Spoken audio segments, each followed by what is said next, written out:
Recentemente, o caso da jovem de 19 anos que morreu após uma ruptura do chamado saco de Douglas durante uma relação sexual deixou muitas curiosidades.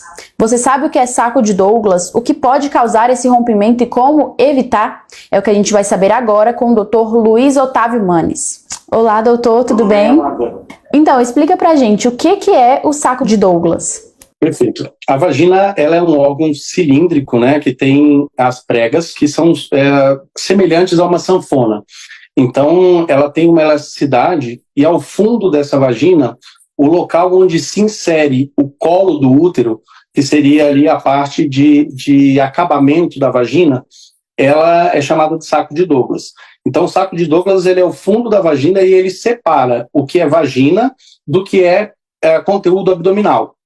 É uma região extremamente vascularizada, onde tem vasos importantes, artérias, veias, e que normalmente durante uma relação sexual ela se acomoda, né, indo para frente e para trás com o pênis ou com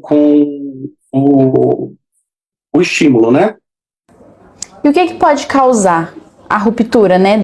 Perfeito. O saco de Douglas, ele é uma estrutura relativamente fina, tá? A gente está lidando com uma estrutura mais ou menos de 5 milímetros. Algumas causas de fragilidade, por exemplo, pacientes menopausadas, pacientes que foram submetidas a uma cirurgia prévia, que mexeram naquele local, podem gerar uma fragilidade do local e, durante um esforço daquele local, acabarem se abrindo. Mas não é só esses fatores que podem levar. Né? Obviamente que situações como uma relação sexual um pouco mais intensa, parceiros que têm o pênis aumentado, ou introdução de algum objeto, né, também podem levar a essa estrutura a se romper pelo excesso de carga. Né? Existem algumas situações, como por exemplo a posição que a mulher se encontra durante a relação sexual, e normalmente são posições onde existe flexionamento do abdômen, em 4 apoios, sentada, agachada, que permitem com que a penetração ela seja mais profunda. Então, a depender da intensidade da relação e desses outros fatores, você pode ter um estresse nesse fundo de vagina e ele acabar se rompendo. E só para a gente entender, aconteceu ali no momento a ruptura. O que fazer nesse momento? Perfeito. O primeiro sinal de ruptura de fundo de saco é quando extravasa muito sangue. Tá? Realmente é um sangramento bastante abundante, que, se não tratado de uma forma imediata, ele pode levar à morte da paciente por choque que a gente chama de hipovolêmico, né, pela quantidade de sangue que se perde, e pode vir acompanhado ou não de dor.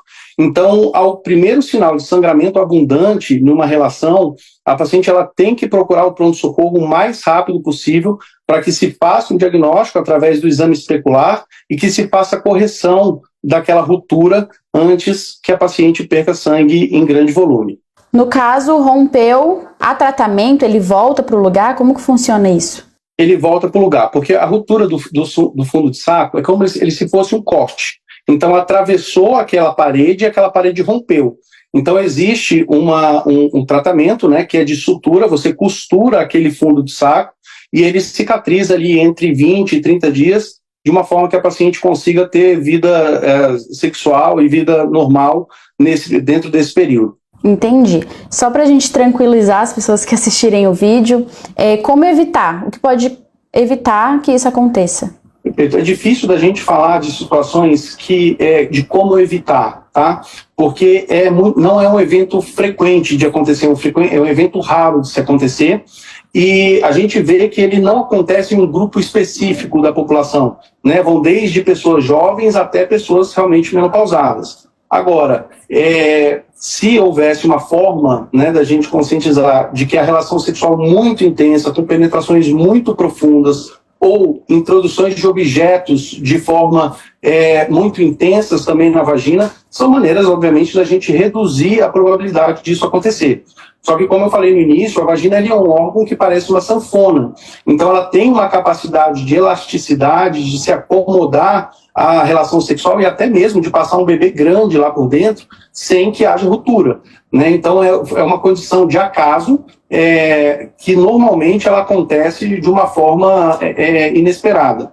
Entendeu? Mas o que poderia ser feito era realmente se reduzir a intensidade e a profundidade dessa relação. Muito obrigada, foi um ótimo papo. Imagina, obrigado a vocês.